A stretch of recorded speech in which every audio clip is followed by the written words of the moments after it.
Bienvenue. Aujourd'hui, on s'attaque à une question centrale dans le monde de l'éducation. Comment fait-on pour vraiment capter l'attention? On sait bien que sans cette attention, même le cours le plus passionnant risque de tomber à plat. Voilà le cœur du problème. Comment transformer une salle de classe où l'écoute est passive en un véritable espace d'apprentissage, un lieu vivant, interactif? C'est tout l'enjeu et c'est ce qu'on va décortiquer ensemble. Alors, voici notre plan de match. On va commencer par l'art de capter l'attention en général.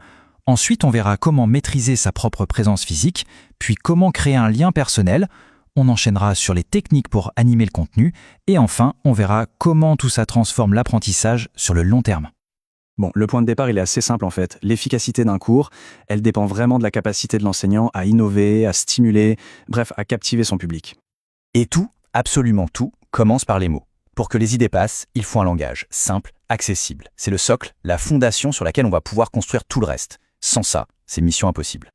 Ok, passons à la première partie de notre boîte à outils. Là, on va parler du non-verbal, de tous ces instruments qu'un enseignant peut utiliser pour juste être là, pour imposer une présence forte avant même d'avoir prononcé un seul mot sur le sujet du jour. Cette présence, elle repose sur 3 piliers fondamentaux. D'abord, le regard, c'est ce qui crée la connexion. Ensuite, la voix, qui va permettre de moduler l'énergie dans la pièce. Et enfin, le mouvement, qui vient dynamiser l'espace. Ce sont vraiment les outils physiques de l'engagement. Concrètement, qu'est-ce que ça signifie? Ça veut dire un regard qui se promène, qui inclut tout le monde, personne n'est laissé de côté. Ça veut dire une voix qui n'est jamais monotone. Ces variations, ces intonations, c'est ça qui réveille l'écoute. Ça veut dire aussi bouger, changer de place pour casser la routine. Et un point essentiel, éviter les petites distractions parasites pour que toute l'énergie reste concentrée sur le message principal. Allez, on continue. Deuxième partie de la boîte à outils. La présence est installée, c'est bien.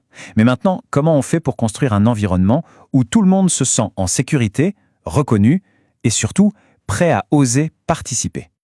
Voilà une chose toute simple, mais tellement fondamentale. Appeler les gens par leur prénom. Ce n'est pas juste un détail, non. C'est un geste incroyablement puissant. Ça crée un sentiment de reconnaissance, de sécurité, et ça encourage à prendre la parole bien plus activement. La façon de gérer les erreurs est tout aussi cruciale. Si on ignore une erreur, ou pire, si on la sanctionne, on crée de la peur. C'est mécanique. En revanche, si on l'utilise comme un tremplin, comme un moment d'apprentissage, là ça change tout. Ça motive, ça tire l'attention sur le processus, et ça transforme une simple faute en une leçon précieuse pour tout le groupe. On arrive maintenant à la dernière partie de notre boîte à outils. La présence est là, la connexion est établie. Parfait. Maintenant, comment rendre le contenu, le contenu lui-même, absolument fascinant? Comment on allume pour de bon cette fameuse étincelle de la curiosité? Pour y arriver, il y a 4 stratégies qui sortent vraiment du lot. Premièrement, raconter des histoires. Deuxièmement, poser des questions totalement inattendues. Troisièmement, fuir la routine comme la peste. Et enfin, instiller une dose d'excitation, voire de mystère. Ces techniques, elles transforment une simple transmission d'informations en une véritable aventure intellectuelle. Le style narratif, c'est quoi au juste? C'est tout simplement l'art d'utiliser des récits, des anecdotes personnelles, pour donner corps à des concepts qui pourraient sembler abstraits. Une bonne histoire, ça ne rend pas seulement l'information plus sympa à écouter, ça la rend surtout beaucoup plus facile à retenir. Ah, le pouvoir d'une question surprenante, il ne faut jamais le sous-estimer.